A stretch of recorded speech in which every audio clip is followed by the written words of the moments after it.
சசிகலாவும் ராமதாஸும் வந்து கூட்டணியில இணைஞ்சிருக்கிறாங்க. இது என்ன காமெடிப்பா, நிறைய காமெடி ஷோ நடந்துட்டு இருக்கு நம்மை சுற்றி. இந்த தேர்தல் அறிவிச்சதுக்கு அப்புறம் யாருமே சீந்துவார் இல்லாமல் கிடந்த ஒரு சசிகலா அம்மையார், அது மாதிரி தன்னுடைய மகனை எப்படி ஹேண்டில் பண்றது, ஒன்னு நான் எம்பி ஆக்கினது தான் நான் செய்த மிகப்பெரிய தவறு அப்படின்னு எல்லாம் புலம்பிக் கொண்டிருந்த ஒரு ராமதாஸ் ஐயா. எனக்கு ராமதாஸ் ஐயான உடனே அவர் சமூக நீதி என்ற ஒன்றை நோக்கி பயணிப்பதாக அவருடைய கட்சியை ஆரம்பிச்சார். ஆனால் அவர் சொன்ன உடனே, அவர் பேரை சொன்ன உடனே எனக்கு அந்த மரம் வெட்டுறது, சாலைகளை உடைப்பது, இதுதான் எனக்கு இன்னமும் கூட நினைப்பா இருக்கு. அப்புறம் சசிகலா அம்மையார் கேட்கவே வேண்டாம். இரும்பு பெண்மணின்னு சொன்ன ஒரு அம்மையாரை யாருமே போய் பார்க்க முடியாத அளவுக்கு ஒரு திரையாக தான் இருந்து கொண்டு அவர் ஒரு ஆட்சியை நடத்தி கொண்டிருந்தார். கிச்சன் கேபினெட்னு சொல்லுவாங்கல்ல, இவர் தான் கிச்சன் கேபினெட்டை நடத்தி கொண்டிருந்தார்.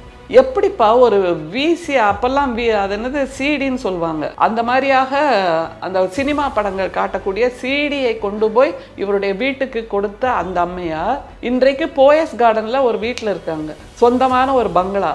நான்லாம் வீடு வாங்கியிருக்கேன்.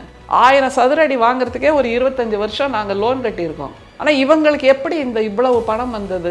முதல்ல அதை சொல்லுங்க.